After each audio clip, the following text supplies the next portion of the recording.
All right, so we are now live, supposedly. So we're Hi, going to give everyone.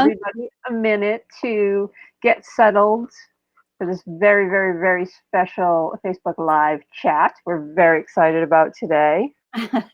So somebody who's watching, give us a shout out. Let us know you're there so that we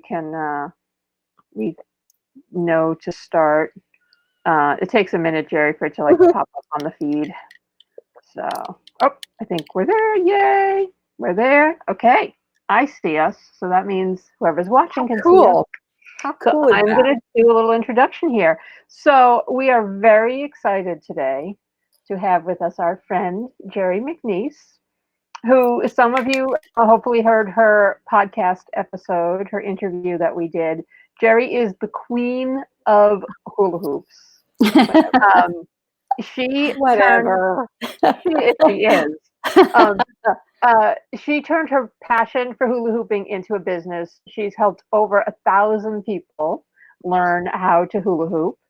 She has a company in Texas called Around Joy, and she is beyond that an incredible person. You can buy a custom-made hoop from Geri. You can either go visit her in Texas and take a personal lesson face to face, or since everybody on the planet is social distancing, you can do an online coaching session with Geri, and you can learn how to hula hoop. Now, you may think you remember how to hula hoop from when you were But you little, don't. but trust me, I have tried, and you need instruction. You are going to need someone to remind you how to move your hips because you don't know how to do it anymore. It's not like riding a bike. Trust me. Yeah. um, so please welcome to this Facebook Live chat, Geri McNiece. How you doing, Geri? I'm Hi, Jerry. Oh, fine. Hi, guys. I'm glad to be here. This is fun. This We're makes so my day. happy. We're so happy you're here, especially considering that you were not feeling well over the weekend, No, and no. And we're very still kind of concerned about you. still kind of a little hazy fuzzy, but a lot Yeah. better. And yeah, if this was yesterday, I would not be here because Yeah. yesterday I kind of had a little bit of I was feeling better and then I had a little bit of a setback and I wasn't feeling my best, but it's all kind of driven by allergies now, if you will. Yeah. It's kind of a congested head, vestibular kind of migraine. Hmm. And I get them just, I never know when they're going to show up. If I'm doing all the right things, I can kind of keep them at bay. But sometimes when there's a lot of pollen and crud in the air Yeah. and I'm not hydrated enough and I don't have enough sleep and it's like all the things, the perfect storm, and maybe I've bent over too much, Yeah. Right. doing something, and then everything's jacked up and then all of a sudden I'm just like, everything's woozy. Mhm. And then I just have to and I can't look at my phone or this. Yeah. And when I do, it's just my whole vision draws really in, makes me nauseated. So if I take the meds to help, then I get real sleepy and it's just like this vicious circle. Anyway, Yeah. It's vertigo, you said, it's right? vertigo. Yeah, it's Yeah. vertigo. And I've had it for like 20 years. And it started with motion sickness in a plane one time. And I'd never been sick on a plane before in my life, but at the age of 40 is when it started. And so it's kind of changed. It's like vertigo can manifest different ways. If you have it once, then it just kind of starts having this life of its own. And you learn what to do to, not do it or not have it and what meds they have and all the things. But I've probably been to the emergency room about 4 times in the last 20 years for it to get that bad, hospitalized once because they're checking for tumors and all that kind of stuff. Yeah. And it's never been anything serious other than it just feels horrible. And it's not fun. And you would think, this is a good topic. I think I mentioned this when I talked to y'all in the chat. You would think that this, being that I spin with a hoop, would be hard to take on since I do suffer from vertigo. Right. How do I turn? Because people see me hoop and I'm going in a circle, right? Or I'm doing, up above my head with the hoop. Now, and there are things truly that could make me sick and did make me sick to my stomach because of motion and spinning. But I have learned what to do and what not to do.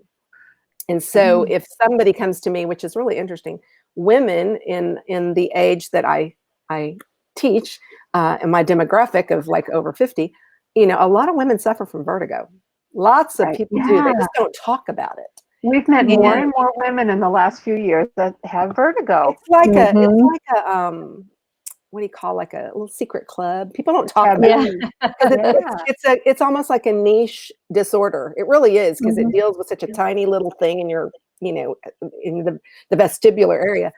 But you think you know what will set it off and not set it off, but then you really don't because there is just a Mm. combination of things and you learn. And I'm in a support group. I don't go in it very often, but there is this Facebook vestibular group that, and I read those posts and I think to myself, I'm really lucky because I have, with the hooping, I found something that I can still do. And I've gotten clients through this kind of too. I'm telling them hooping is something that you can still do even when I'm having a vertigo attack. If I can get in my hoop and do those gentle stretches, just holding it, I can focus on this object and it takes me away from all the misery of what I'm going through. It's like a Wow. little comfort blanket, if you will. But getting back to what I was saying, I can teach somebody how to do some things with the hoop, especially if they want to hoop on their waist and turn. Well, guess what? You don't have to turn like, people think they see me doing things and they got to do it too. That's not true. I can teach them how to do certain things that won't aggravate. And when you're learning certain moves, certainly I can direct them. And there's nobody that tells you this. There really isn't, unless you go through it like I have. But don't look at the ground when you're turning. Oh, God, no, because that'll just set you up to the. Right. There's just a lot of little things that when I'm teaching somebody and I know that they have that problem, I say, oh, well, you're talking to the poster child here. I'm going to give you some tips on how you can safely do this. See, if they didn't find me, then they would be trying to do it and they would get sick. And then they would think, oh, that's something else I can't do. You Right. see? Right. So it's a blessing sometimes when I meet these women that already have this like I do. And and they don't even have it as bad as I do, let's say, or they have it worse, one or the other. I can still like really hone in on this is what you should do and shouldn't do. And there's things that I just don't do. And I think that speaks a lot to our age group too. If you look on the internet, and we'll get into this, I'm sure, in a second, and see the people, the girls, younger girls doing this hooping, you're going to see them doing a lot of the tricks where they bend over real fast and they do all these cool looking things with a tinier hoop, kind of like this, kind of in the frame, like little bitty. And that is the kind of stuff I don't do. Like I don't do tricks where I have to go under, like bend over and pop up. And there's a lot of little things I don't do because I know it'll aggravate my inner ear. Right. You see, but you would never know that.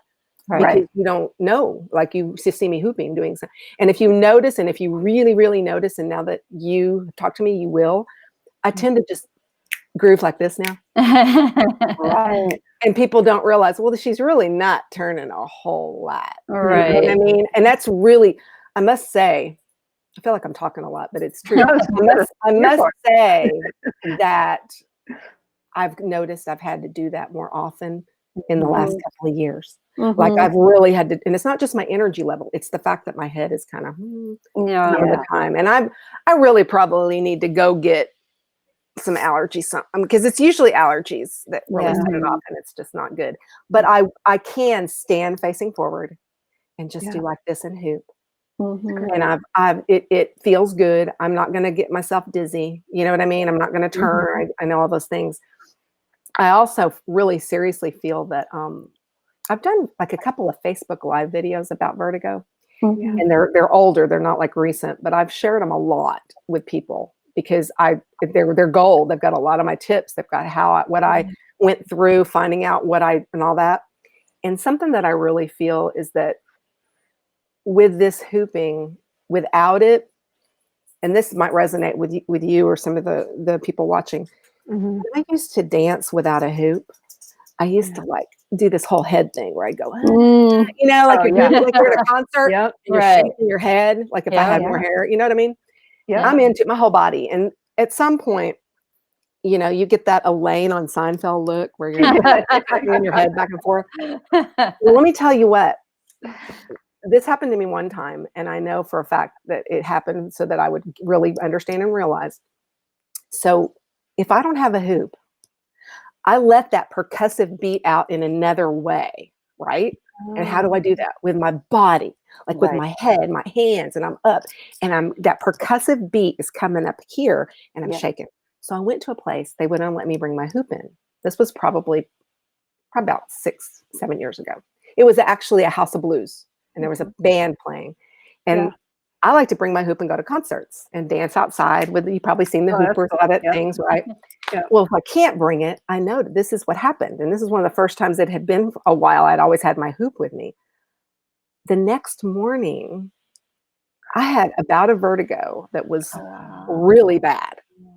Well, I had been shaking my Shaking your head a head. lot. Jerk I yourself had up. probably a couple of glasses of wine all night. I don't drink a lot, but there was Mhm. those kind of things. Those that red wine will set off a migraine. Okay, so there's that. Oh, yeah. I Yeah. had been sweating and probably not drinking enough water. Right. I was up really late, and it just like I just woke up and it was like so dizzy.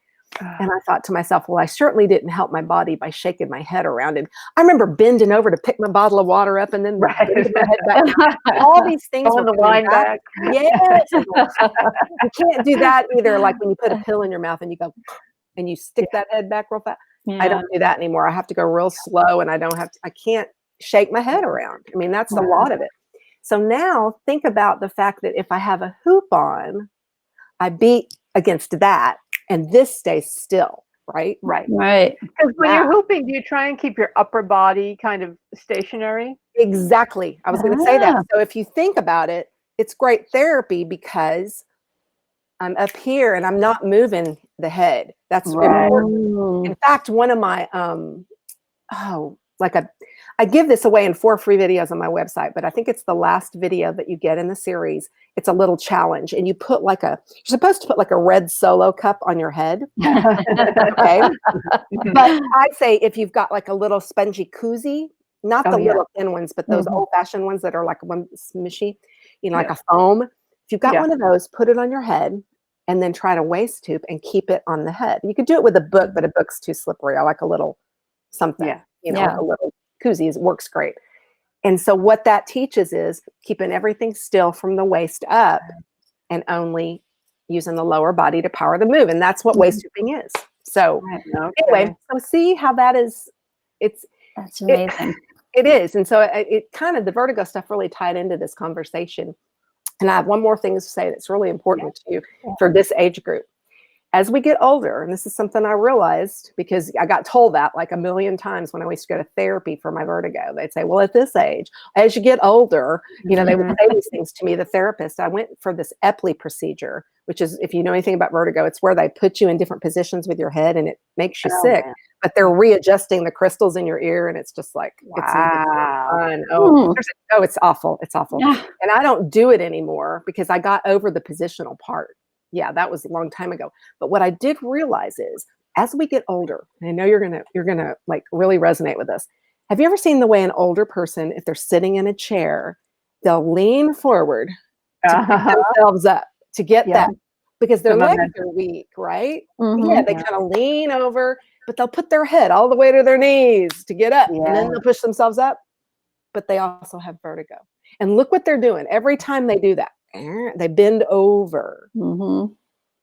That when I heard that, I was like, "Oh my gosh!" That because they all have balance issues. All these older people. Right. There's several things that play into that, which could be dehydration and low blood pressure and all the things.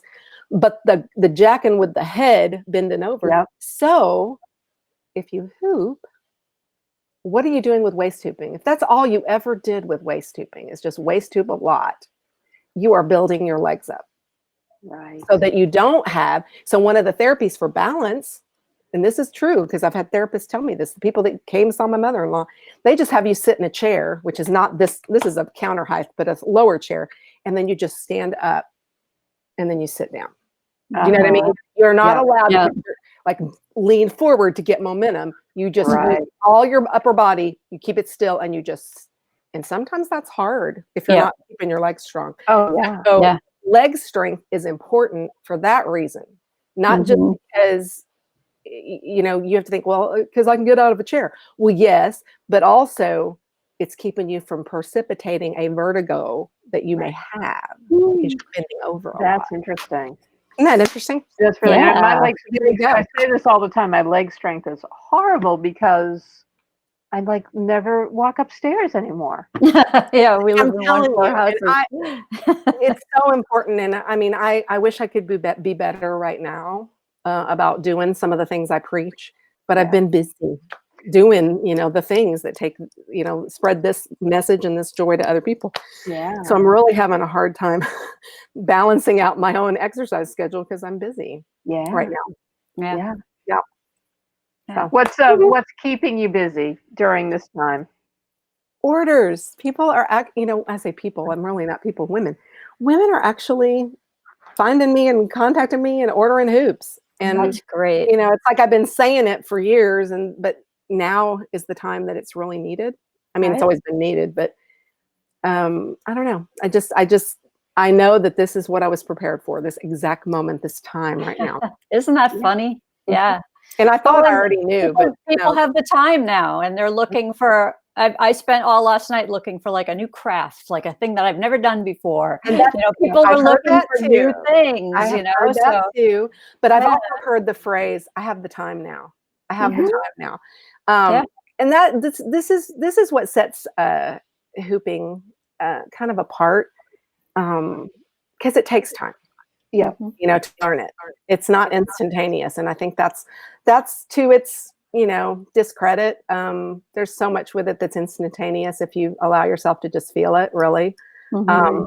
But in this age that we live in, I think I've said this before, Amazon Prime and Insta everything, you can't take a hoop and go like that and just do what you see me do. Yeah. And that some women, they just want that. That's how Yeah. they're wound. That's how, Right. and if I can get my hands on them in person, it happens a lot faster Right. because I can talk to them real fast, and at an event, or if they found me at a concert, and they'll feel it because I can just let them touch a hoop and go. But when it's across the miles, it's kind of a hard, like, oh, I bet I could do that. No, I bet I couldn't do that. They Right. kind of have time to think about it and talk themselves out of it. But right now, they're not. They're going, that's something I could do at home. That's Right. something I've got time for. Yeah, they're seeing it, Mhm. which is really, it's been very exciting. So Yeah. So people have questions for Geri. Put them in the comments. We do have a question. How do you decide which size hoop you need? This is like a good really question. common, basic, most important question from what we've Yeah, seen it in the is. video. Well, there, I would say, it doesn't really matter, your size, unless you really don't have much experience, which a lot of women don't, then you do want to pay attention to what I always talk about: the bigger the hoop, the easier it is. And the way that you decide what you need is really you get my help to decide, because that's what Guest appearance in the background. I know. I'm going to let you see Mr. Rudy Wiggles here in a minute. Hi, Rudy. If my husband can bring me Rudy, I'll let him say hello. If I can't bend over to pick him up, I don't know if he can hear me. Anyway, if you, order a hoop. Oh, here we go. Oh, hi, Rudy. Hi, Rudy Wiggles. Can you see Amy and Nancy? Hi, hubby. Hi, hubby. Hi, He is Rudy. being calm. Okay, go back with Daddy. Oh, he's being calm. Okay. Anyway, the typical rule is bigger is easier. And if you are a certain age, women of a certain age, well seasoned, Sophisticated. so yes, if you have little or no experience in even movement, or it's been a hot minute since you even were sedentary, were moving, like you've been real sedentary, you're on a weight loss journey, all these things add up. That's the bigger the hoop goes. Okay. And I make that determination based on what you tell me. All right. So when you decide that you want to get a hoop, there's once you purchase, there is a form. For me, I give that to my clients as that's part of the process after they purchase. But for the general population, and they're just curious, like this person watching is, bigger is easier, and you determine the size based on a lot of factors like what I just mentioned. And so if you're going to get a hoop with me, I'm going to guide you through that. If you're getting a hoop from somebody else, I can't say the exact size is good for everybody because it is. That's why I do them custom. Right. As a rule, I will say this: if you're just going and shopping the Amazon or shopping the web and just going to buy one in a box, those are always too small. Just a blanket statement. They're always too small and they're always too heavy, in my opinion. Yeah. Yeah, So, that was going to be one of my questions: is weighted versus non-weighted, or how much Right. weight? Like, the how do way- you and know? I talk about, for anybody watching, you're obviously on Facebook. On my Around Joy Facebook page, there's a ton of videos where I talk about hoop Yeah. sizes and what you want. I mean, you could watch. I've been doing content there for 5 years plus, so I got a ton of videos that speak to all this. So just pick one. I mean, you can type in Around Joy and then hoop size, and you'll find videos. But the weight never, in my opinion, should never be using anything more than a little under 2 pounds. It's the bigger size that makes the difference. And I make mine with removable segments. They, break down to smaller. And so as they size down, then they're even less weight. And it's not the weight that you want, because weight makes it easier to hoop. Okay, that's why they put water in hoops. That's why they make hoops weigh 3, 4, 5 pounds. Because when you're pushing against a moving object that weighs something, you can feel it, right? But you take the weight away. Well, it helps once it gets moving. The weight the motion keeps going, and there's just a little. You don't have to work as hard. Now, when you take the weight away, it's going to be harder. Oh, that's interesting. I was thinking Now it was the you other way around. give yourself more space with a lighter hoop. You have time to do the pushes, and you're doing the work, not the hoop assisting you. Right. Right. Oh, that makes sense. That's interesting. Who knew? That's what gets a lot of people, is they don't realize they're not doing as much work as they think they are. They really aren't. Right. Especially if it's a 5-pound hoop. Right. Not that much work. It's the fact, because if you put that same size hoop and take all that weight out, like a toy hoop that weighs about an ounce and a half, you know what I'm talking about? Those little bitty. Yeah. You or even make it 36 inches across. But if it doesn't weigh anything like the toys do, you try to do that, couldn't do it. You put water in it, it's easier. So you've probably seen the watery hoops for the kids versus Right. That's why they put the water in them, so the kids have a fighting chance. Yeah. Right. I had no idea. Someone's asking, how is it on the knees?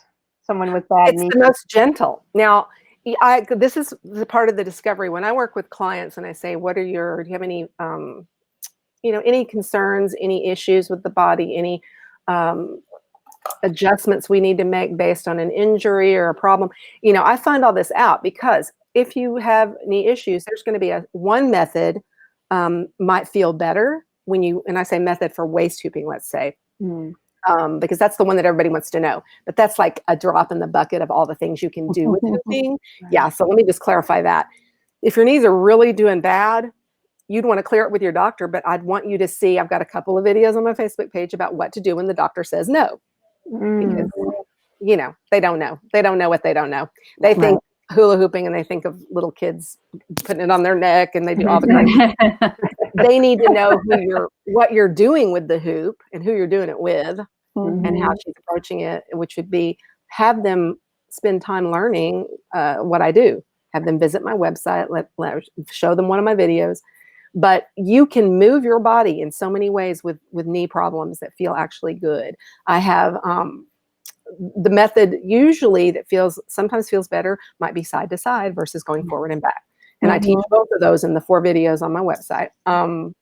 But even if that is an issue for now, sometimes, what is the doctor telling you to do for knee therapy right now? Is he telling you to walk? Well, get out and walk, but bring your hoop and do the moves I tell you to around your body, above your head, because that's going to help you take your mind off your knee. Right. You're having a good time up here, discovering what you can do versus perseverating on what you can't do. Right. And so you're kind of playing with your hands and your upper body's getting work. You're burning more calories while you walk. And suddenly, oh my God, my knee's not hurting anymore. Look at that. I mean, it's true. Yeah. But a lot of my clients, not a lot, but I can think of 3 women over the last few years, going back to even the very beginning, who in the time frame they were hooping knew they had bad knees. One of them even got a double knee replacement. She still hoops. Wow. Do you know what I mean? So it's Yeah. like, if you have a weight problem and your knees are affected, there's no better thing to at least get a hoop and give yourself a lot of grace. Just Mhm. work through what you can do with that hoop. Yeah. And again, Right. it's not going to be the big hoop, it's going to be the smaller hoop, because we're going to break Mhm. that hoop down to the smaller. And do some daily stretches. Take your mind off your issue. Mhm. Put some energy into something positive that you can focus on, some exercise, right? Yeah. Right. It's like zero impact on the knees Oh. if you let it be, okay? When you see me do it or somebody else, I might be hopping around. You Right. don't have to hop Yeah. around. Right. Mhm. Right. So you can do Right. a low impact version of You, what Right. you do. hooping is like an onion, and it has all these layers, and you can just pick and choose off the bloomin' onion, whatever you want to take from it, and do what you can do. I always say it's a hooping meets you where you're at. It really Mhm. does. If you allow yourself to open up to it and just investigate, what are the options that I could do for, Right. yeah, exactly. Love it. Oh, that's so great. So, Somebody says, I see something that somebody Do it. said, even an old tap dancer. uh-huh. I'm an old tap dancer. Yeah. That's Yeah. our sister Lisa, who is a great dancer, but has had knee problems for Yeah. all that And dancing on cement. I still tap occasionally. I have my board out. I need to do a Facebook Live with that again. But I know exactly what you're saying. And if I probably hoofed it too much now, I don't know. I think hooping has really been good for my knees though, and that's probably why I can still tap, because yeah, I did years and years of tap, and I know I did it on concrete floors as a Yeah, kid. Oh, definitely. for sure. Everybody Yeah. did back then. Yep, everybody Yeah. did back then. Yeah. Yeah. So people who don't know your story, tell us a little bit how you got involved with hooping. Yeah, I love this story. Well, I saw it on television on Good Morning America. Just quick. I'm trying to think. I never really gave it much thought before that, because I never hooped as a kid, never had a hula hoop, never owned one. Closest thing I ever owned would have been like a baton, because I was a baton twirler. Right. And that I would have put that in the same category, because I didn't really think in the terms of hula hooping. This would have been in the 70s, mid 70s, early and mid 70s, actually late 60s too. I was dancing, took tap and all that. But at 40, like 47, I saw it on television, and we didn't have any way to pause it. I was just saw the story, turned it on, and this girl was doing this hoop like this and up and above her head, and I was just like, "What is that? I must do it." I don't know. That's the only thing I can say is I was drawn to it, probably because of the twirling. Um, and then she had a rocking body, and I was like, okay, I need to lose a little weight. I'm home. I'm not doing. I tried all the exercise classes, and I never really felt right going to a gym. Just felt out of my element, because I'm very artsy and creative, and I like music. And I tried all the latest, even Zumba. I love that, but I still didn't fill my soul like this started to. And I think it has to do with the fact I have the twirling in me. Um, so I just ordered a hoop. I went to their website and found this company in California was selling them. And it's much like what the people do with me now, like it's the same story. I ordered it, didn't even give it a sec. I didn't have the time to even say no to myself. I just did it. And then I didn't know where it was coming from. At the time, I didn't really realize it was California. I just was just ordering, and I just ordered it. And then I went, oh, wait a minute.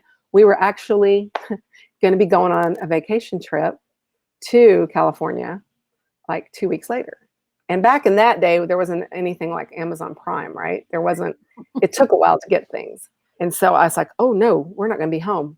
I guess I'll have to get my neighbor to get the package. Where's it coming from? And that's when I found out it was California. And I went, oh, wait a minute. They're in California? Where are they in California? They just happened to be just a stone's throw from where we would be. So we were in Newport Beach, and we went to something at the Rose Bowl that weekend. And all this time I never told my husband, because I was embarrassed. But then I thought, well, if we're going to be there, maybe I could either pick up a hoop while we're there, which kind of defeats the purpose of ordering another, having one. But I wonder if I could try it. What if they have a class? Maybe they have class. So I got on there, and they did. They had private lessons. And so I emailed, and she emailed me back the same day. This is before we left. And I just signed up for a private lesson. And then when we were there, I told him that was my souvenir. And it was just down the road in Venice Beach. And you need to take me there. And he thought I was crazy. And he dropped me off. And my son and him went and did something. And I was just, I just did the lesson. And I didn't do very good. I couldn't waist hoop. I was embarrassed. I was just like my clients are now. They're very timid and shy and didn't know how to do it. And she gave me the biggest hoop that was there, which isn't as big as what I use now. That's the thing too, is that if I would have had an even bigger hoop that day, I probably would have done good. Mm-hmm. But they only made them a certain size, right? And I did this move though, above the head. I was like, all these things that she taught me around my body with my hand felt very normal. And she goes, "You're really good at that stuff." I said, "I was a twirler." I felt really good about that part. And I left there doing a bigger hoop, like this size, like, somewhat size. But I had this bruise on the back of my hand because that's all I did was just the constant. I just kept going back to that move. And so my husband and son were like, "What the heck did you do to your hand?" And I was like, "Oh, I had the best time." And so did they know it was a hula hooping class? Yeah. Oh, yeah. That point they did. And he was just like, "I don't know what you're doing. You're crazy. You're just nuts." And then we're driving. We had this plan where we were taking the whole Pacific Coast Highway up, the other 101. Just took, or is it one PCH one? Yeah. Took it up and drove it north. And on that, every time we had cell service, which, back in the day, it was on my little Motorola or whatever. And I'm like doing the whole thumb texting stuff to my girlfriend going, "Look at this." And I showed her my hand. I sent her one of them. Remember the flip phone? Pictures like that big. Yeah. Really, but I sent her that and she was like, "You're nuts, girl. You are crazy." And I said, "Oh, wait till we get back. I'm going to show you." And so we got back and I had my hoop here. It was here. I can do anything she taught me. Like I can remember for a lick. And I was just like, "Oh Lordy, what am I going to do?" But it came with a DVD. This was back in the DVD day. It came with the DVD. Did the whole, looked at it. I would watch a video. I would go outside, watch a video, go outside. And I was getting better, but I didn't look like her. Right. So there wasn't any way in hell I was going to show my husband yet. I was like, nope, not going to do it. I'm going to keep working. So I totally understand where my ladies come from now, where they're like, "I'm doing it, but I haven't shown my husband yet." Same feeling. And I still wasn't really good with my waist hooping, although I could keep it up a little bit longer. And it is true. And this is how I would say raised in the hoop. You just have to repeat, and let it drop, pick it up, try again. And isn't that beautiful for life? Right. Just try again. And it teaches you perseverance. That's exactly what it teaches you. And then when you get that one little goal, I get goosebumps saying that. I get goosebumps. You feel so good. And then you try something else.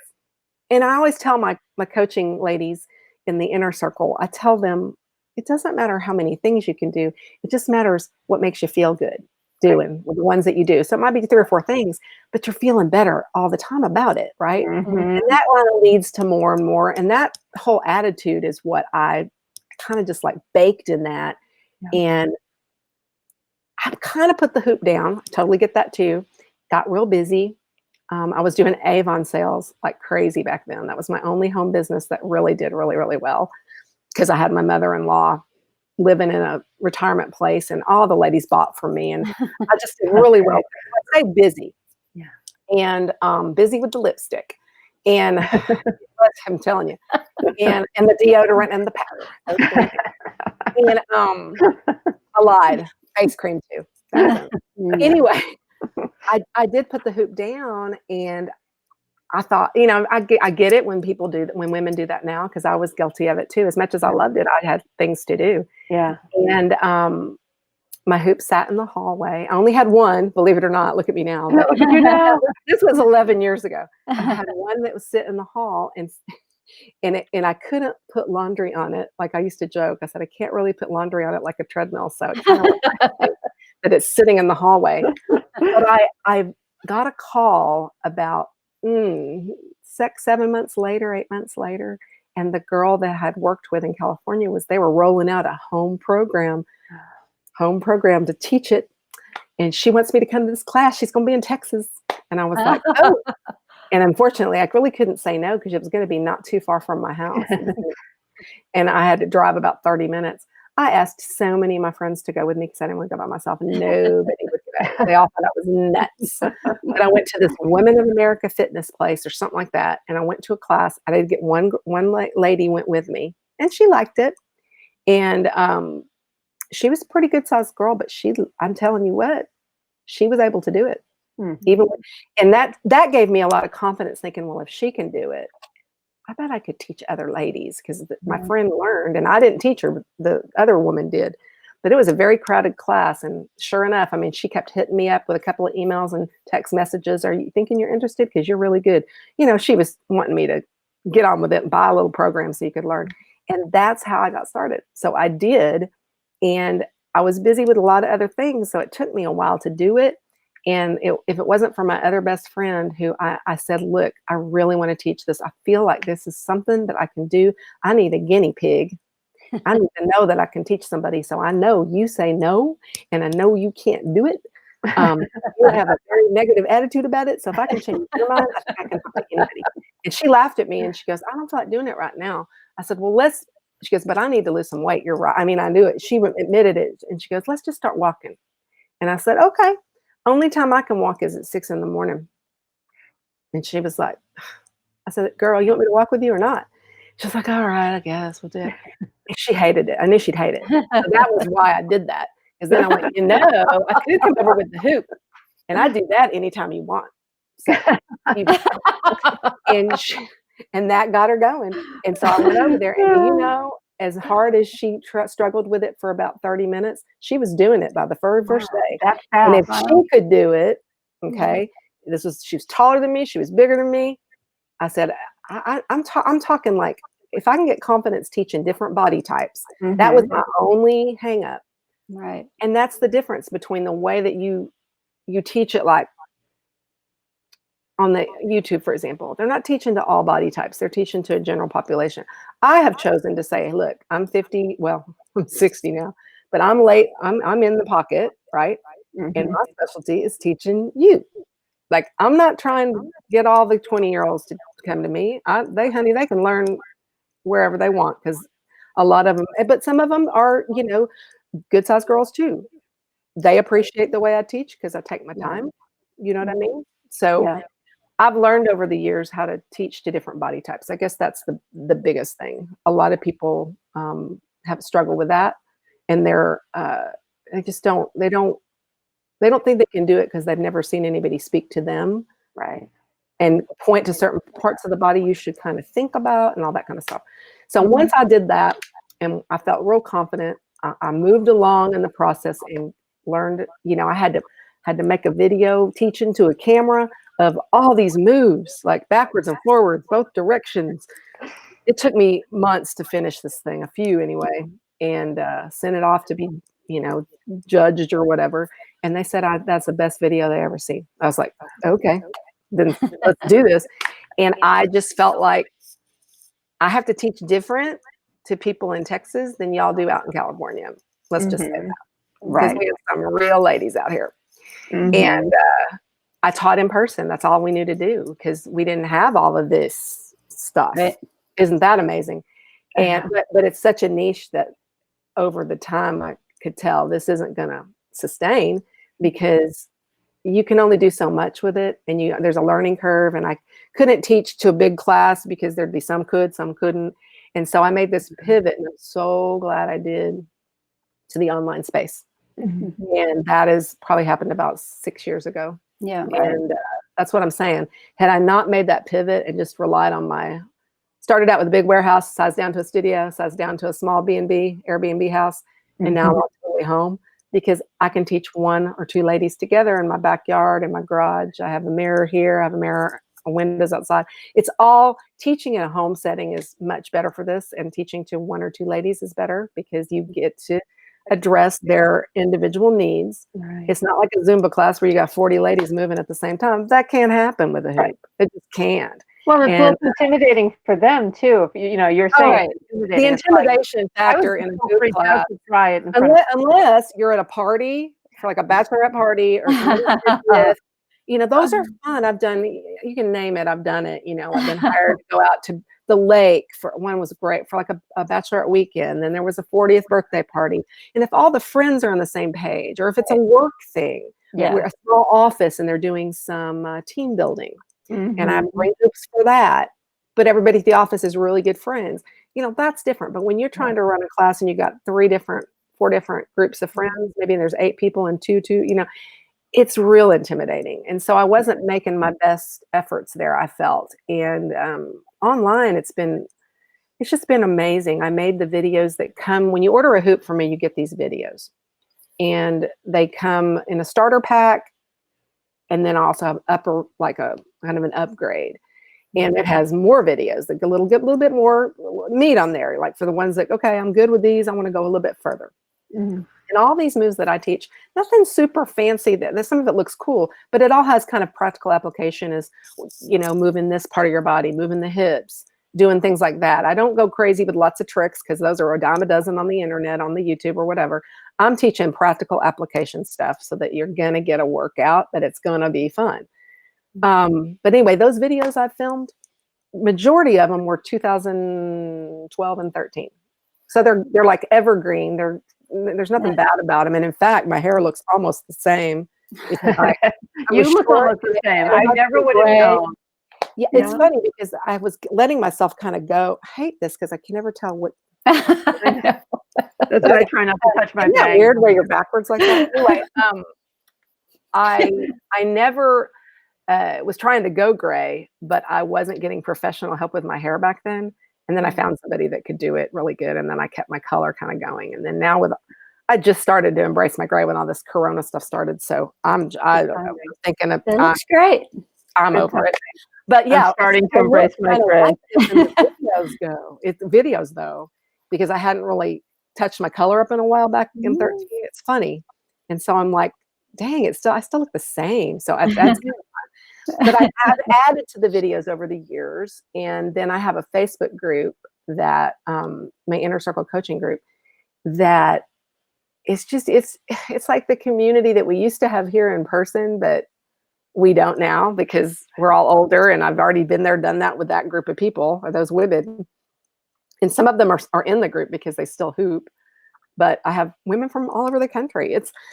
And they hoop because they see my video, and then when they get their hoop, they like put it on and they do it. And I'm like, that is crazy how that happens. I just explain it, and well, you're so good. You make it seem doable. You know, it is, you make it less scary.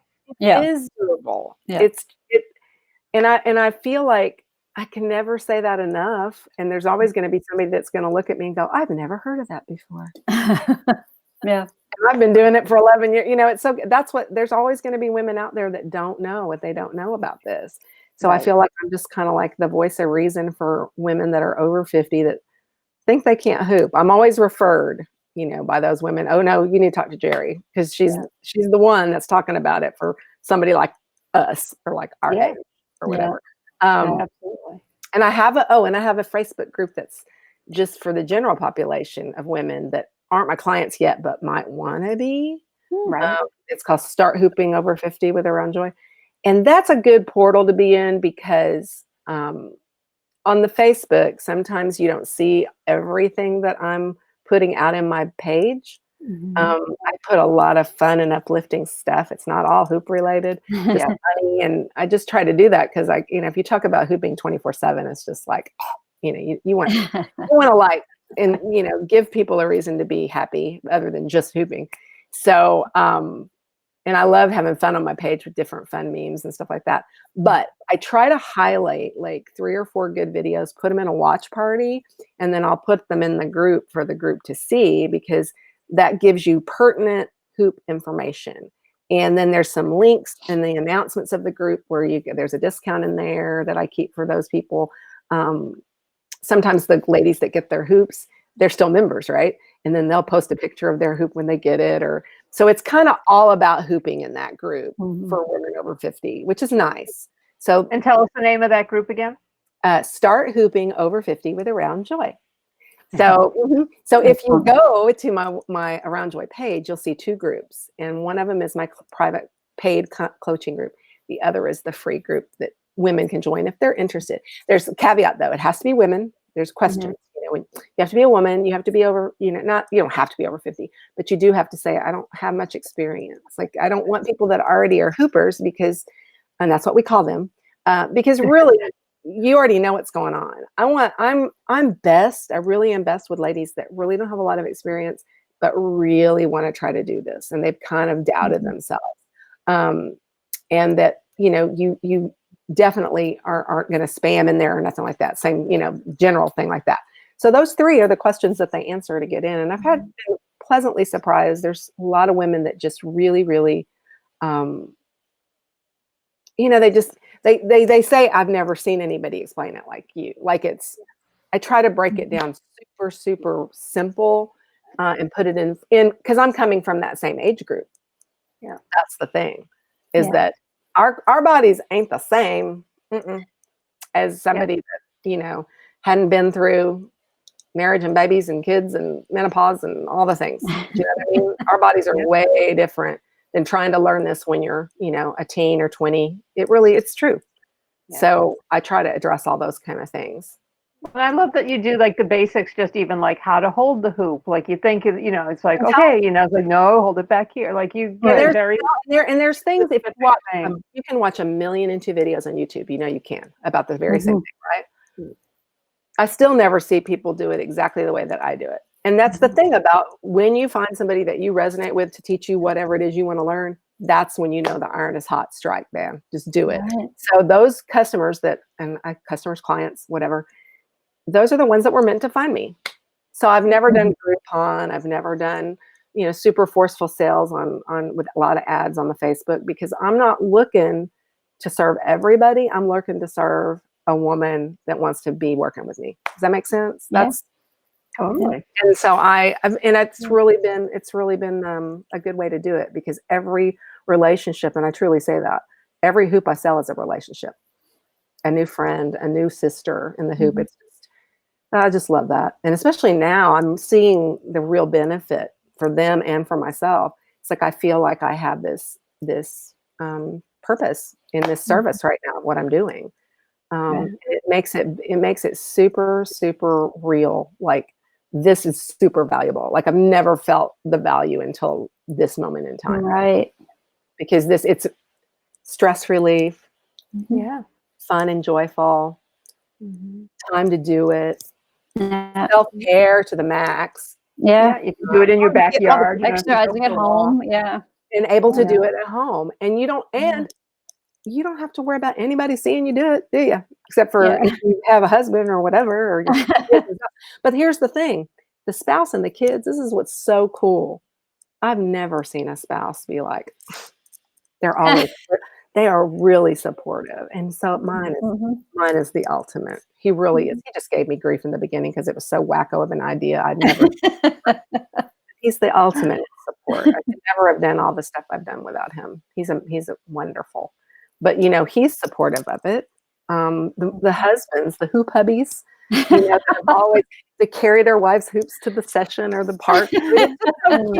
But there's never been a family member who's ever been non-supportive. Yeah. It's just our own fear of what will they say. All right. I'm like, sis, don't worry about it. They're going to love that you're doing it. It looks good. It's fun. It's sexy a bit, and what is sexy? I mean, right? We want to just, if you can just get in your own head and just groove, feel it. When you pick 2 or 3 moves that you really love, it'll start to show. Everybody does it their own way. That confidence. Yeah. Love that. Yeah. So what do you have to do to do this? This is the other thing I want to say. Yeah. You just have to get out of your own way and your own head. And that's right now is the time we need to get out of our head, right? Just get out of our head. Don't be fearful. That's another thing it teaches. If you could just step in and try, just try. And I'll tell you, well, but if I buy a hoop and I can't do it, what do I do? Oh, no. I'm not going to work with you. If that's your attitude, that voice, that what you're saying in the beginning, like you've already said you can't do it when you hadn't even tried yet. Right. No. So, I mean, there's a million and two things you can do with that hoop. If it's not going for the waist, because mine didn't either in the beginning, I can show you 5 things you can do with it in the videos that you get with your hoop. You can do something with it that's beneficial. Do you stretch every day? Oh, I bet you don't. Okay, let's do that. That's something to do with your hoop. And then from there, you build a relationship with it. Yeah. And the more you just let that marinate in your head, that motion that I tell you, do that waist hooping without a hoop. There's so much you need to practice with no hoop in your hands. That's why those videos I give away are gold. People can learn to hoop. And then by the time they're really doing it, if they're doing it to their heart's content, you're getting the same exercise as if you had a hoop or not. Right. Yeah, right. But you're getting the muscle memory built. The muscle memory is what you have to build. So it's not so much, the hoop doesn't make a difference, sis. It's the body posture and the path of the arm and all the things. If you can study that stuff without a hoop, man, when you get a hoop, it's going to feel so much easier. That's cool. That's the difference. Love it. Can you show us a couple moves? Oh, I knew you were going to ask. Okay. First of all, you'd never ask. let me go ahead and take a sip. Let me take pop these out. Okay. And while you're doing showing us, show us up close what your hoops look like, because the hoops you design are beautiful. What I'm going to do now, before I get up, yeah, show you one. And show us how they come apart and everything. That way, when you see it, when I do it from a bigger standpoint, you'll see. Yeah. But from here, I want to show you up close. They've got I guess I should go. I'll just flip this over. Can y'all still hear me okay? And if anyone has questions, just a reminder, if you have questions for Geri, now's a good time to if y'all drop them or do little hearts. Little buttons, kind of, sort of. That little button. Yeah. Excuse me. This is a snap and go hoop, and this is one of the ones that doesn't have any shiny tape. It's called a woo hoop. I'm trying to find the one I want to pull out. There it is. Okay. Why does it matter which one you pull? It doesn't matter because, these are handmade by me, right? And I really make sure that the connections on a certain area, the two that I want you to pull out all the time. I've gotten better over the years of making these hoops, but sometimes if you get the segments out of order, as I number each segment, like let's say you buy one off the Amazon that's made in a factory. Sometimes those connections are really wonky, and you don't know, they're not numbered, and they're just you just throw them in a bag and then you pick them up and you put them together. They're not going to fit the same as the time before because they're out of order. Does that make sense? Those little machines that make the die cuts and the whole, they're not all perfect. Well, when you hand make a hoop, I can make sure that those connections are pretty good. And I want to see you use the same two over and over again out, put everything in the same order. It'll always feel right. You know what I mean? Now, that's not to say that sometimes I'm right on the money and I'm doing good with all my tools and I could just put it together all whatever. But I don't want to send a hoop to somebody where I didn't check at least the two that I want to. Do you know what I mean? The others fit good. I don't know if you can mix it up though. So I hope that makes sense. Anyway, the first one, I'm going to put you on bigger screen so that. Yeah. Oh, okay. Let's see. I'm going to take us out, Nan. Bye. Oh, I see what you're going to do. All right. So the two segments that come out are segments number 1 and 2. And so I just took out one segment to show you, but see what that looks like. Let me show you. So each segment has a connector with a button, push button connector, and a gray push button pop button and a connector is what I'm trying to say. And so now I push that in. And so this hoop with 9 segments, typically it could be 47, 48, 49 inches. With this, it could be 43, 44, 45 inches. And then we can take one more segment out, comes to about a 39, 37 to 38, 39. Depends on the size. Again, bigger is easier. So I go, on who could handle what. But I'll pop one apart a little bit further when I stand up. So hold on. Let me do this. And then I got to turn you on here. Right, you hear me? We're coming back so that Geri can hear us. Yeah, we can hear you still. Yep. Does it sound bad? Is it good? No, it's okay. It's good. It's cool. And we're going to, when you start demonstrating, we're going to go out again, which means you won't be able to hear us, but we'll be able to hear you. So I've got to move my chair. Hold on. Okay. I wanted to show you a couple of the new ones I'm working on right now. Oh, good. Okay, cool. hold on. How did you learn to make them? Okay, so I'm full screen, I guess. Can you see me? Mm-hmm. Yep, we can see you. Okay. All right, I'm making you full screen now. Okay. So this is the hoop that I just dealt with. So let's just use that one first. Okay. All right. So this right now comes above my belly button. I would say this is about a 42 inch. And this is about a 47 inch. I want you to see the difference when I say bigger. So comes about typically to the breastises, but sometimes it could come up to here depending on your size and all your stats, where you're at in life. That matters. But it could be this big. It could be a 48, 49, okay? 47, 48, 49, 50. 50 is about as big as we get.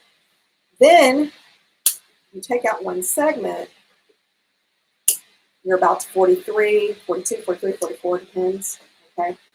And then you take out one more, just so you can see what I'm doing.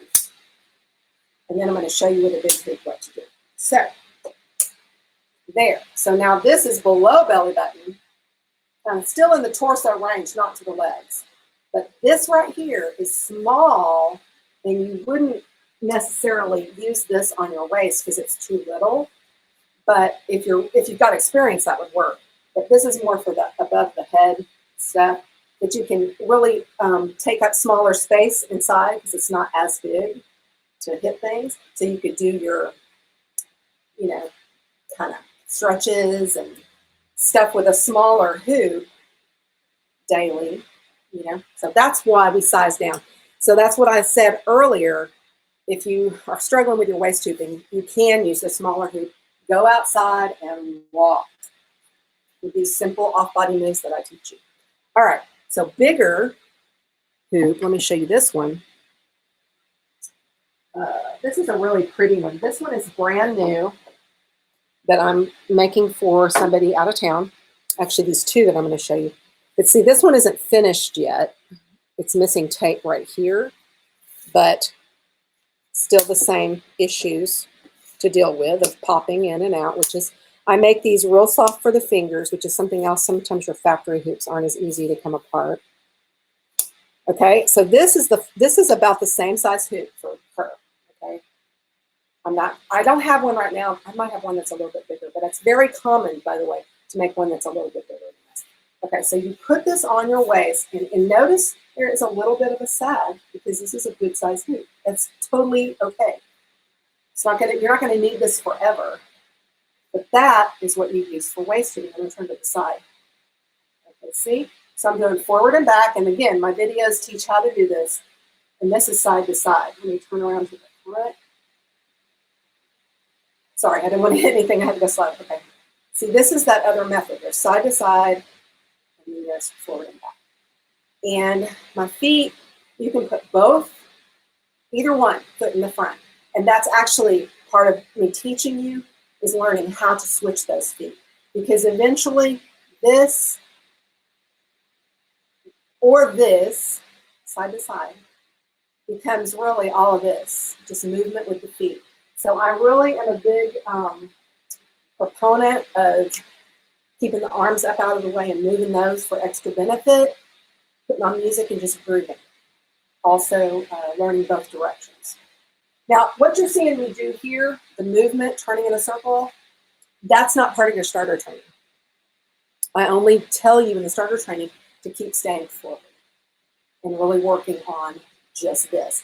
If you are going further with it, you get into the bonus section of the inner circle videos. There's movement in the hoop and learning how to move to the side, move up, walk backwards, and all that. But what else? I don't know what else to say. I could show you That's cool. these options. Some people look at these hoops and go, well, what's the difference between the tape styles? I have 3 different tape styles, by the way, too. This is the most popular because it's all cloth and it's real grippy. So cloth tape against clothing or skin is really good for a beginner. Okay, that's one thing. You got to have grip on your hoop. Now, that's not to say that something like this is scrippy, but it's totally, you can't probably tell that's black tape. This is a tube that's totally covered, whereas this one, that black is actually the plastic, okay? So this has no tape on it that's black. This is just the black pipe's exposed. This is totally covered with tape, and so is that one. That's like a shiny black one, red, purple, and gold. These hoops, where I cover them fully, those are sassy hoops. Those take longer because the tape work is more intricate. Let's just say that. The tape's not forgiving. That shiny tape is, you know, and it's a little more costly. You know, the tape supplies have gone up over the years, let me tell you, because it's a little more popular. This is another one. It's really pretty. It's got gold and kind of like an iridescent holographic silver with black. So again, this is completely covered tube. I'm going to tell you a little story. These two hoops are actually for a couple, husband and wife. Cool. Really cool. Nice. Now, I will say, you know, they're mid-30, going towards 40-ish. Okay. And they live in Austin. Oh, there you go. So, you know, keep it weird. Isn't that their slogan? But she gets it. She gets it. Yeah. We have a question. Can you make one in ballet pink? Yeah. Well, I have with black accents. Soft pink. I have. You know, this is what it's so funny. I'm just going to stand up and talk to y'all. It'll be easier. Yeah. It's so funny because color is a big thing for some people. So once you order a hoop, and I had to tell people this before, it's not so much don't worry about the color right now. When you order it, you just kind of pick 3, pick 2, whatever the hoop requires. Because I have 3 different text designs. I said, then after that, we'll firm it up. Like I will send you 3 tapes together in a text, and then you kind of tweak it from there. But don't let color hang you up from getting one, because I'll find something that'll make you happy. I don't have some, like the cloth tapes only come in certain colors, and I'm going to say the cloth, no, there is no soft pink cloth. There's hot pink, and that's it. Yeah. And are you saying that the tape is specifically made to make hula? Yeah, I'm going to put this back in so I can talk to you. Yeah. Do you have questions for Geri, or you just want to send her a little love with the heart? Go for it. You can hear me now, right? Yeah, that's good. Yes. Okay. So tape, let me get these to show you. This is, have you ever heard of strike tape? Yeah. On set? Do you know what I'm talking about? That's what this is, gaffer tape. Okay. So gaff tape is, the price of gaff tape has gone up over the years because of hooping. It's not because of what y'all do out in LA. No, really? It's because of hooping. Wow. Yeah, because it's so used, and now they call it hoop tape. I mean, and then of course all the specialty these particular ones, like all sparkly ones, iridescents and holographic. There's designs out the wazoo. I mean, and I have a whole tape wall. I would love to show you. It's hilarious. But that's in the other room. I'd have to carry you with me. Take a picture and post it for us later. You want to see it? Yeah. Yeah. Can you take us on a journey? I'll take you on a journey. Don't laugh at I'm telling you, y'all, my hoop room is like, hold on. It's crazy.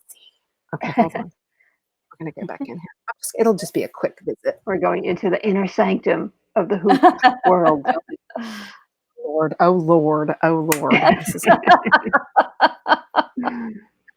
here we are. Wow, look at all those hoops. Okay, so this type wall. I make special light hoops for my clients. Okay, so that's one wall. And then this wall is, so those are the pre-taped hoops. Yes. So like some of that black tubing is just bare tubing. And then here's another roll down on the floor. Can you see? Oh yeah. That. Wow. Right there behind me. Yeah. Okay. So, but these are all, and I have some in storage too. Okay. So I'm trying to see which way am I going. Okay. That is just a bunch of theme hoops, birthdays, whatever. That's all my LED hoops, the ones with right there. And then there's my tape ball. Whoa, whoa, whoa! What? LED hoops. Back it up, sister. Okay, the LED hoops with the white bag, those are all LED. In other words, lighted, yeah. They light up. They light up, yeah. That's How cool. cool. So you use those for events? No, and those aren't for the, like, I'm a beginner, I need lights on my hoop. No, no, no, no. These are like $350 hoops. Like, I don't make those. I order them from another company Wow. that I would highly suggest. Like, I have my favorite Yeah. company that, you know what I mean? If you hoop, you kind of have your favorite for specialty hoops, and I have one that I Although we totally do have someone who says, I suddenly need an LED hoop. So well,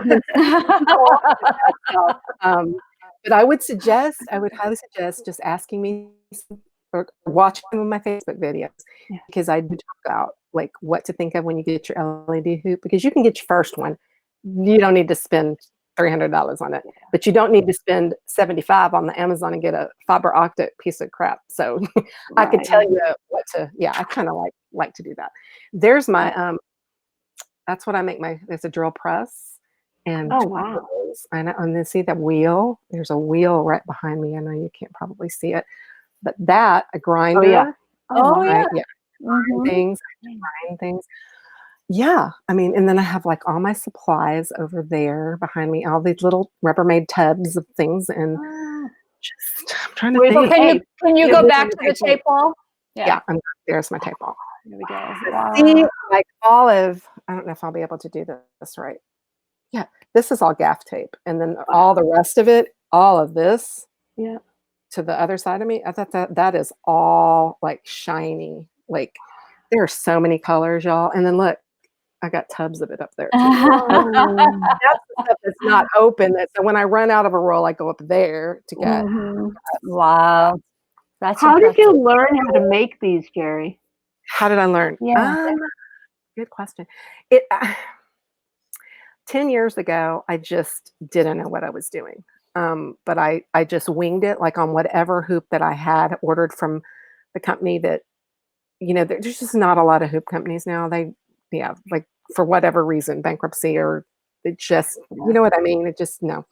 But I did order hoops back in the day, and I had a few, and you just look at how they're constructed, and I just winged it. And then I think there was an article online or something, but then you look at a way to make it better, because there was a hoop that was the collapsible one that I had in the beginning that I had ordered. Remember the Good Morning America thing? Yeah. Right? It was made in China, and no, it wasn't very good. I must have had to order 3 or 4 of them, because they kept changing the design because it would crack and break. And then I'd get the new version, right? Well, then over time, I was so busy setting up shop with the business, I would just sell those, so buy wholesale, but then I was getting returns a lot because they were breaking. And I said, there's got to be a better way. So I'm just going to sell. I wasn't selling online.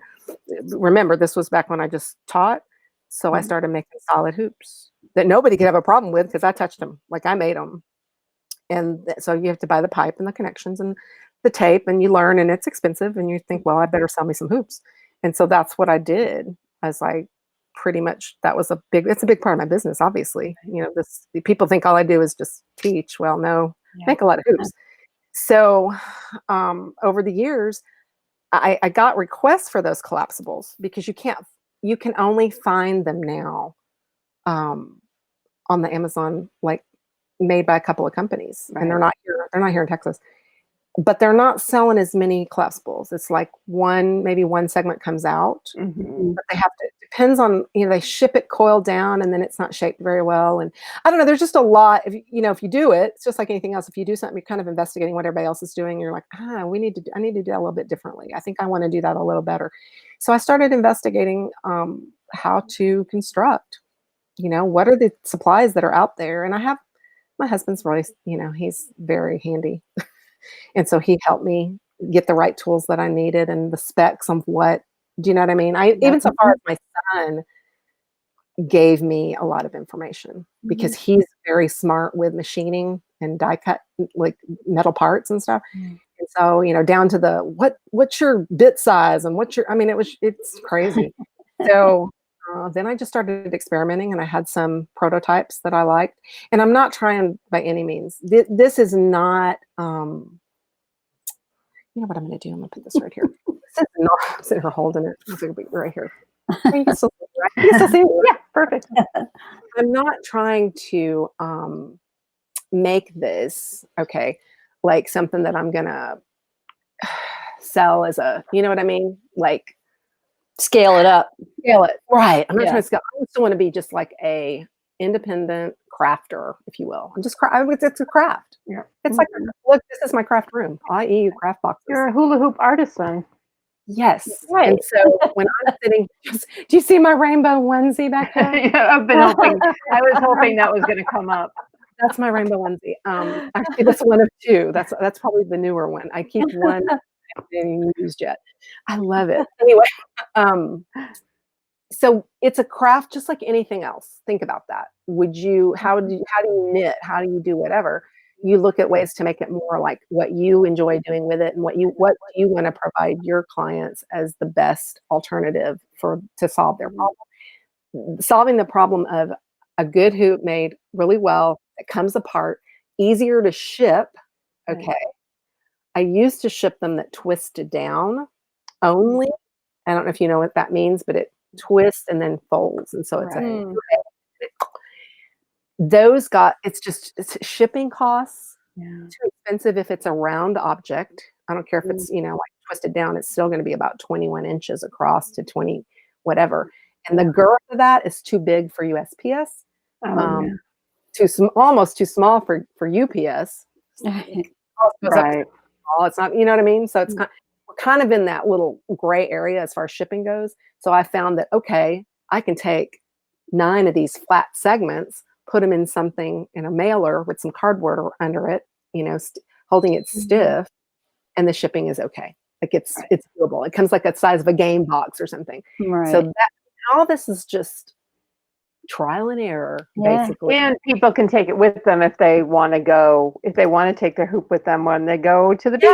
Or, you go to we can go back. But anyway, thanks for the tour, right? Oh, that was awesome. I loved it. Yeah, and really, I think I've shown you everything. You can just stay in one spot in this room and just go all around. Your hoop room. This is my little hoop. Don't forget your vertigo. Yeah, I know. That's why I have to stop doing great. that. I love that. Just so you know, Gail said she had to leave, but she's going to check this out later because she wants one. So. Oh yeah, absolutely. The thing that I think with this, what y'all are doing today, I think it's great because you're giving people like women a chance to dip in with other women and just kind of ask questions. That and I loved doing the podcast with y'all, but you didn't get to do that with the podcast. Right. Do you know what I mean? So it's been really fun to do the Facebook Lives. We'd never done them before. We talked about it forever.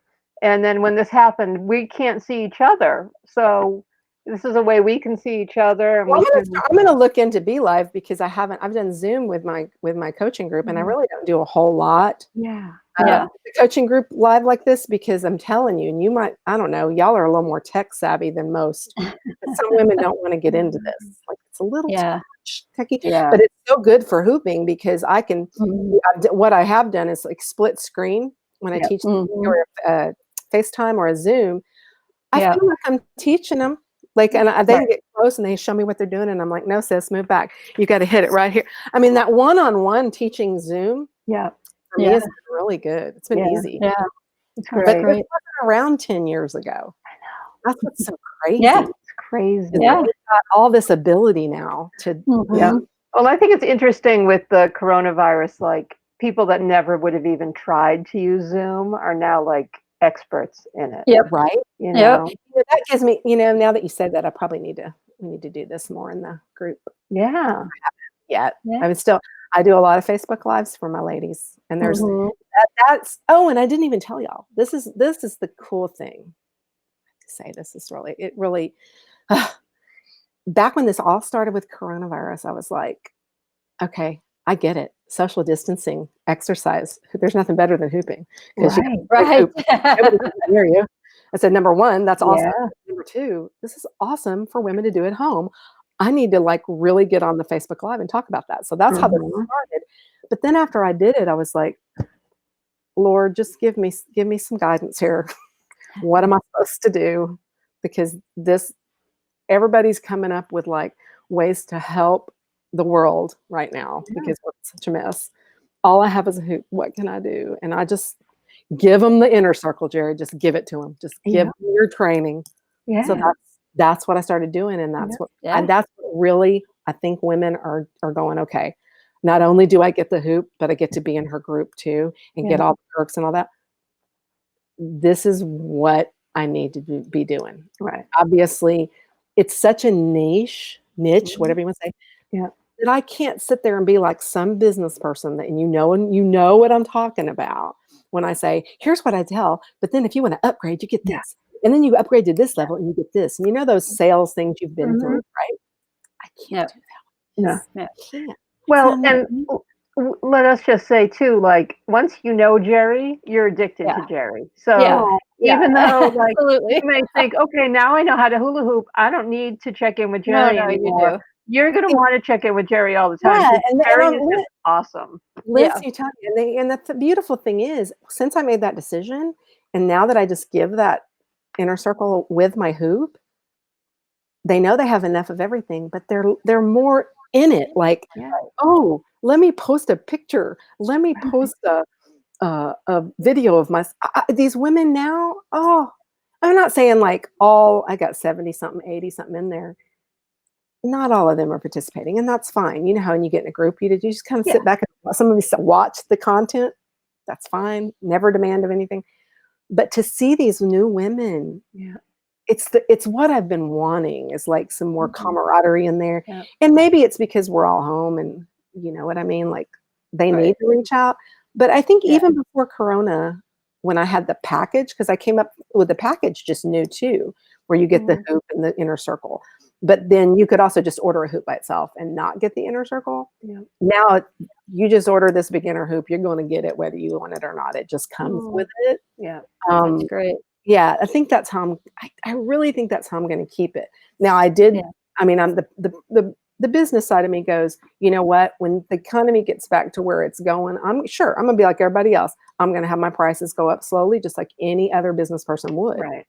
I'm stupid if I don't, because we're going to need. Prices are going to increase on my stuff, on the supplies. I know they are. And you know, it is what it is. But right now, I'm going to keep things the way they are. And I'm loving that these women want to participate. Yeah, right. For sure. It's a sign of where we're at. Yeah. Well, and you know, look, to buy a hoop from Geri is obviously going to be more expensive than if you go to Amazon and buy some cheap hoop. But it's handmade, it's hand designed. It will last you a really long time.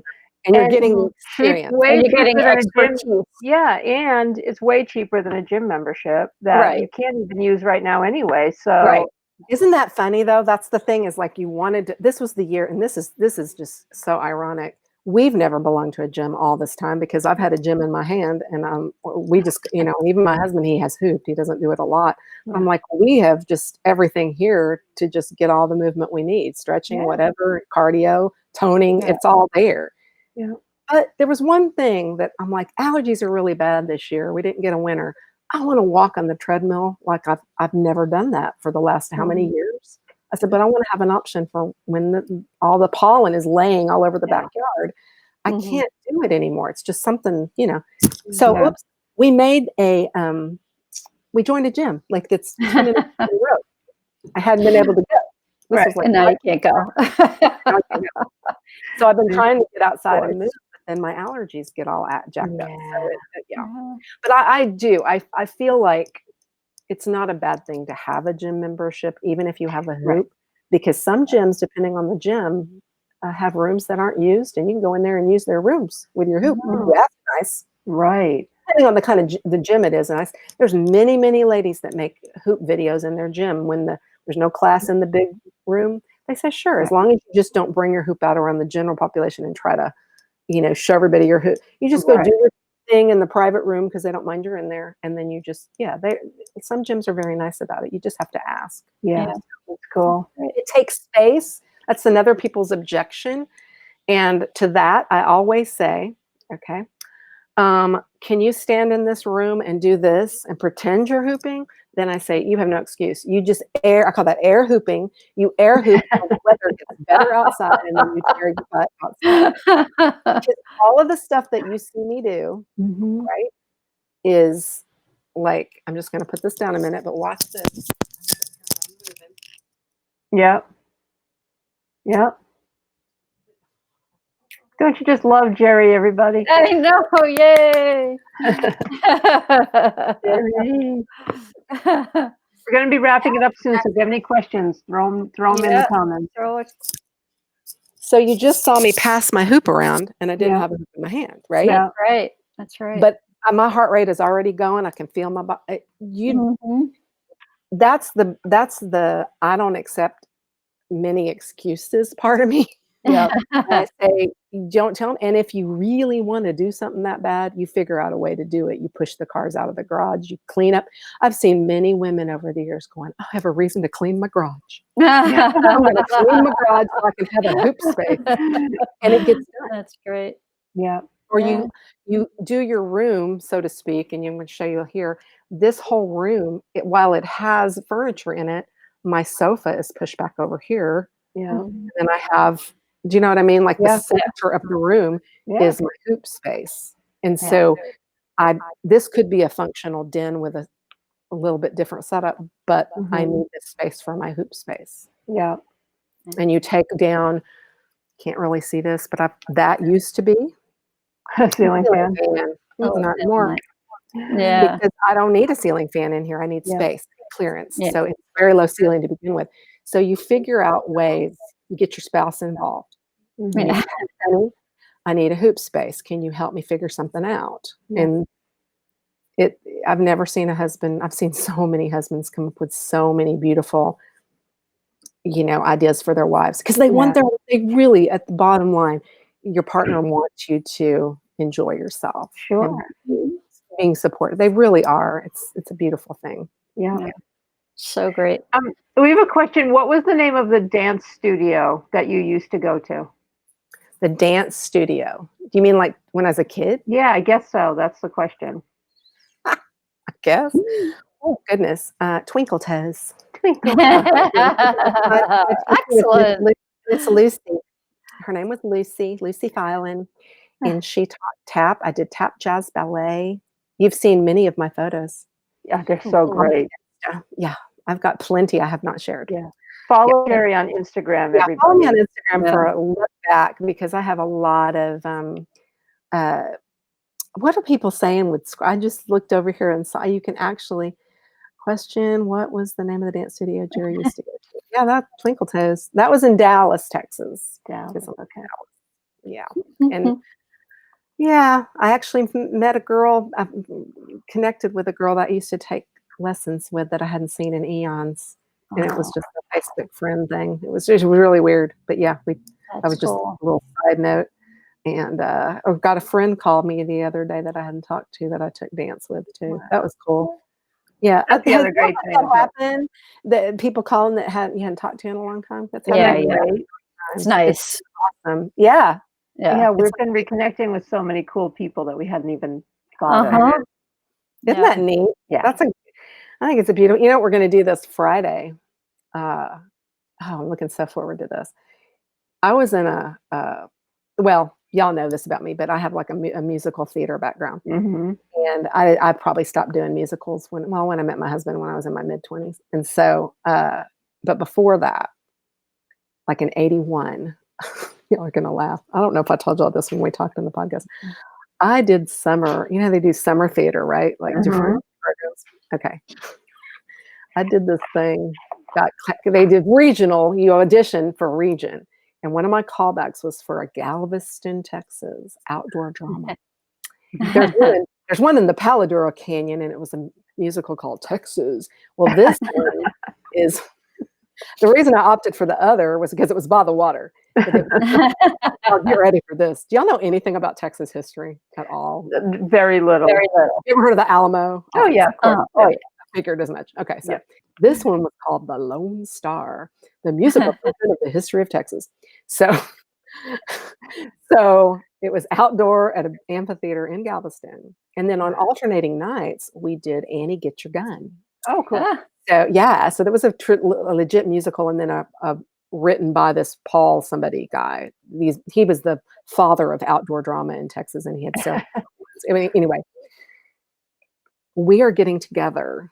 Number one, it's been 10 years. This is what's so funny. 10 years since we all kind of met on the Facebook in a group.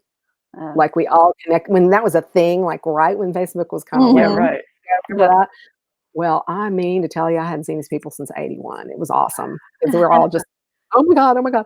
So that was 10 years ago. And we wanted to do like a reunion, go down to Galveston and spend a weekend. And we thought, oh, how hilarious. But that was 10, 11 years ago. Well, here it is. I got an invite yesterday. We're going to do a Zoom, like a happy hour. Excellent. God, And that's some of gonna be them are like amazing. coming in just popping in that feed, and it's just like add so and so, add so and so, and we're going to bring our photos, like that we've all posted in the group. The photos are hilarious. Oh man. We were just dumb 20-year-old people in a summer. We lived in houses that were on stilts by the water. We didn't sleep. We partied all the time. And, oh my gosh, it's hilarious. Oh my God, that's You awesome. know who was in that too? Did y'all know this? Did I tell y'all about this the last time we talked? About the theater? Uh-huh. Oh A yeah, little bit. I a little don't. bit, but I don't think we knew about the houses on stilts. No, and the I partying didn't know all the about time. that. It was a summer like no other. Like there was just anyway. But you know what else? Who was in that cast? There's two people in that cast that you'll know.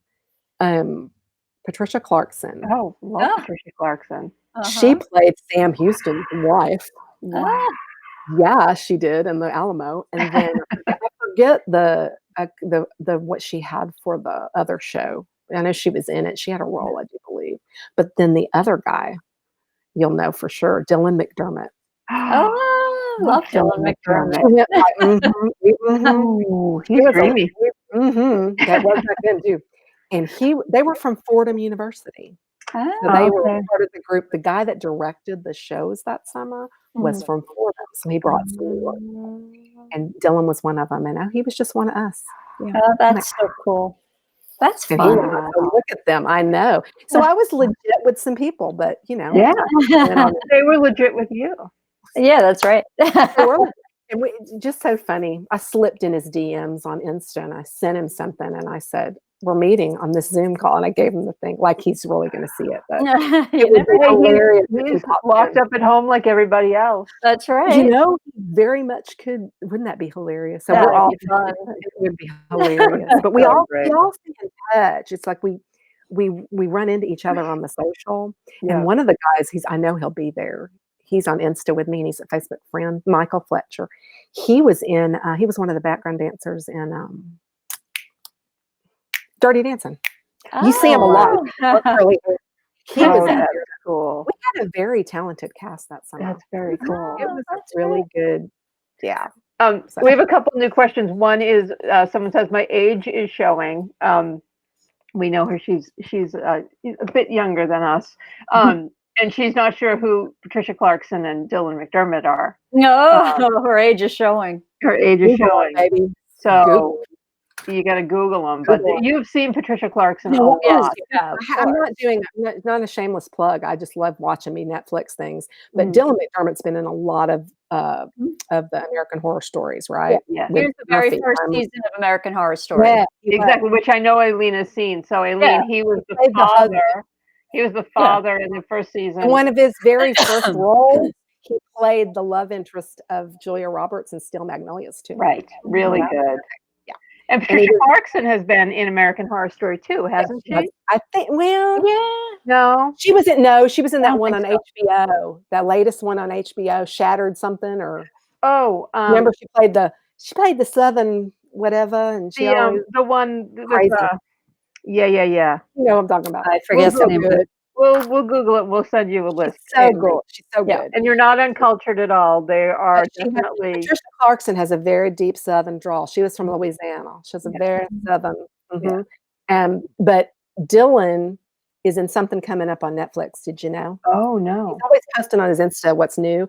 Well, like I think it's called Welcome to Hollywood. It's supposed to be out May 1st. Oh yeah, Looks I've awesome. seen I've seen a trailer for that. He's Oh, I in. haven't seen that one yet. Is that the new Ryan Murphy thing? I think I it don't might know. be. It probably I think it is. might be. I think so I think too. it's the whole Because Ryan Murphy ensemble cast thing. It is Right. because I saw a couple other people in the trailer that were. Yeah, you're Yeah. right. It is. Yeah. But And yeah, Aileen, Dylan McDermott is also known for being always confused with Dermot Mulroney. yes, he is. Right. Dylan McDermott is much And more handsome than Dermot. It's hard for me to call him anything but Mark McDermott because he was Mark McDermott when I knew him, and Oh, I didn't know that was his real name. Mark. Oh, that's good fun. trivia. And I remember when I went to New York after that, because I went to New York and lived for a few months. That didn't pan out, and I came home. But his dad owned a bar, I do believe, and that's where we all went to visit him, and he worked at the bar. And his mother or stepmom is Eve Ensler. I don't know who that is. She wrote something the vagina monologue. Oh, wow. Oh, okay. I think it's either his mom or stepmom. I can't remember. So don't quote me on that. But, And was it Dylan McDermott or Dermot Mulroney that was married to Catherine Keener? I don't know. I don't know who Dylan's been married to. I think Dermot Mulroney. I don't think Dylan McDermott's was married. I do know that they got sweet on each other in Steel Magnolias. I think they were engaged. Julia Roberts and him for a very long time. So before she was engaged to Kiefer Sutherland, she's been like she was the runaway bride. This is a long time ago. Yeah. But Dylan kept showing up in movies there for a while. I remember he played the sidekick of what's that movie, babe, that Dylan was in where he played the sidekick to Kevin Costner, right? No, one of those kind of movies. I'm gonna Google them. You two talk amongst yourselves. But you know what I mean? It was like McDermott was also in that. Not L.A. Law. The Practice. What was the other? That was Payday. Yeah, that was the big. That was a big show, right? Which is a great TV show. If you can, I don't know if that's on Netflix. I don't know if it's on Netflix, but it's a great show. That's a good one. Remember, Cameron Manheim was in that, and yeah, it's a good show. That was a really great show. But on his, didn't we interview Dylan McDermott on the red carpet, Nan? I remember. I believe so. Seeing him. Yeah. Well, he's always been, you had to get to know him. There he is. Aileen. That's him. Does he look familiar, Aileen? I think she already figured it out. He always looked like the most, good looking dude, but it was almost like he was too intimidating. He was so good looking. And then you realized he's just a guy. He was just, he was just smart. And then when he warmed up, because they were all, you have to think about it. They're coming from New York to this podunk Galveston, Texas. And it was a different adjustment. Let's just say that. Yeah. Because a lot of us were from the South, already Texas or Southern. And we were just, it was like one big happy family, but there was that contingency of here's the New York people and then here's the rest of us. By the end of it, we were all like this. Yeah. It was summer together. It was cool. Yeah. He was in The Line of Fire with Clint Eastwood. Is that what you were thinking? Oh, okay. I think he got killed. This is but I do remember you just go to a movie and I didn't know, and all of a sudden he'd be on the screen. I'd be like, "There's more! Oh my god, another movie!" Yeah. He just he's great. And I remember he did the remake of Miracle on 34th Street. Remember that? Oh yeah. Mm-hmm. Yeah, and Patricia Clarkson was in the thing on HBO you're talking about is called Sharp Objects. What did I say? Yeah. I said Shattered Things. Close. I was thinking Sharp. Yeah. Yeah. And I think she's one of the greatest actresses. She got nominated. So honey. Oh, she could have. I remember us when we were there that summer with her. We all just said, "Read the phone book, Patricia, please." We would just watch her. She was so good. And we were like, "She's going somewhere." Yeah. She was one of the ones you're just like, "She's going somewhere." Yeah, and she was on 6 Feet Under for a few seasons. Mm-hmm. Great. Yep. Yeah. Another good binge. Another good binge show. There's a lot of good binge shows. If you open up the Netflix or the Hulu, you're like, "Whoa, that's here." And then you're like, I just want to sit and watch that. Yeah, Yeah. I've been doing a lot of that, sitting and watching. So see, Yeah. I have a lot. It's very hard being at home trying to stay committed to movement when there's so much good stuff to watch on TV. I've definitely been more committed to Netflix. See, with this area right here, okay, and then I have my TV right there. Yeah. I just kind of stand in this room and I'll just do like this while I'm watching TV. Oh, You that's know what I mean? good. That's a good way to do it. And I'm not Good. doing a lot. I don't try to do as full out. That's the thing. We'll get back to the hooping. Don't believe all these things you see that this is how many calories you burn doing this, Yeah. right? Because that is like in a scenario where you are sweating your booty off, you are up in your level, you are moving like crazy. Yeah. It's not just standing there doing this, Yeah. you know, doing like, you know, okay, I'm waist hooping. I'm standing here. I'm waist hooping. Right. Yeah. That's not going to burn all them calories you see. What I tell my ladies is like, you need to move the floor. I don't care if you can't move and walk with it on your waist, you put it up here and you walk around outside and you just get out, move with your hoop. The more ground you cover, right? And really put your efforts into some movement with your arms. It doesn't matter if you can spin it on your waist. Right. You can do all of this, reverse the direction of it. You saw what I did earlier. I just sit there and do this for 15 minutes. Right. And I'm getting equal movement on both sides.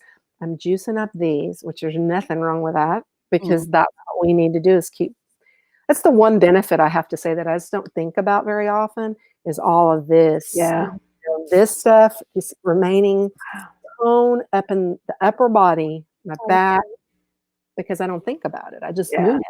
You know, it's not like, and it's not like I'm pumping. Sure, I could do some hand weights if I wanted. I just do this. I mean, we've got hand weights. Okay, have I done this with some weights and waist tubes? Sure, I have. Not very often. I can't tell you last time I did it. Wow. But if you want to take it to that fit level, you can do. I've done these on my Facebook page. You see this right here? Yep. This board here, and then behind it is one of those old-fashioned purple and teal steps. Oh yeah. Yeah. Step aerobic steps. Yeah. Okay, so this board, okay, is really one of those vibration plates. Okay, which is great for lymphatic on the ankles. That's pretty much why I got it. But if I'm on that and it's wiggling, doing its thing, I can waist hoop. I've done videos on Facebook about it. So you're getting a little bit of, it's like if you had a Bosu ball and you stood on that balance ball and you did that. Wow. Right. Immediately, you could stand up right now. I say this all the time to my coaching clients too. If you put your feet flat on the floor, but then you raise up on your balls of your foot, you automatically engage, like right here. Right. That's the way your body works. So you're engaging your core. So suck under with your hips and now waist hoop like that. Tight, like crazy. So if you can sit there and watch TV and do some hooping like that, so that's why that sits right there by my TV, because I'll do 10 minutes on that with my hoop. Exponentially, it's a little bit better than just standing on the ground. Right. But you're not going to do it long, you know, so I'll do it like once a day or whatever. Twice a day maybe. But the step, if you have the old school steps, don't get rid of them if you hoop, because you can do like this and you can step up while you're hooping and step down while you're hooping. It's just something to spice it up. So that's why I keep it there. Wow. That's amazing. Oh, so many good tips. I know. Really? Oh yeah. I cannot believe this. I'm going to say this, but it has been almost an hour and 40 minutes. We have been gabbing. So much fun. I told you, time flies with Geri around. That's right. And they're working. He's working from home. So this is one of the few Zoom things I've done lately, or, you know, like online meeting things. Well, but I've had fun. This has been great. We have to really, really appreciate that you did this with us today and that you shared so much. I appreciate you, because I don't know that I would have cleaned up. I'm only waist up. I needed to, because I haven't done a Facebook Live in almost a week. That's really uncharacteristic for me. Yeah. But I haven't felt good. Going into like the weekend, I could tell I was kind of I just didn't feel up to being on camera that much, and so I just kind of been doing my thing, and I'm making hoops, and now I got orders yesterday, so I've got 2 other new hoops to start. Like not the ones that I Wow. showed you. I actually got Wow. 4 hoops to do Wow. that I Well, need. hopefully you'll get a few more from this. I Oh, know. and if I do, this is the thing, y'all. When you order your hoop, this is what I'm glad this came up. You just have to be aware. You get immediate access online through the purchase. You create your user account, so you immediately get to go in and start watching videos, looking at content. I have PDF docs that you can print. You can make yourself a little booklet with all your, tip sheets for each thing, and watch your videos. And you can start moving your body from day one. And then that gives you time to make your hoop. You fill out your questionnaires and all that. So there's stuff that you do. So don't think that you're not going to get your hoop the next day. But Right. it might take me a week to make it, but I'm taking my time for a reason so that I get it made really well. And yeah, so You won't Excellent. regret it. Get a hoop from Excellent. Geri, everybody. And Well, Shen, thanks, post guys. pictures. What? Yeah, I said post pictures when you get them. Yeah. Oh, yeah. And that's the best thing, is to see that you're using it and having a good time with it. And I've just the Instagram stories that Oh. people post. You've probably seen a couple of them. They're Mhm. I try to repost them in my stories. It's just so fun Yeah. to see that. it's People see great. what you've made, they're enjoying. But I think the Yeah. energy that I put into it goes a long way into the way that they're going to use it. I do, really do. Yep. Yeah, So- Geri's energy is contagious. Yes. Oh, For y'all are sure. super sweet. Oh, we love you, Geri. One of these days we'll meet. Yeah, next time you come to California, Never for know. sure. Yeah. Never know. At some point, we got to get back to Texas. I know. Oh yeah, if you ever do, you must let me know. Oh, We will. definitely. You must let me know. Definitely. Yeah. All right. So, Nan, you want to sign off? Yeah, thanks.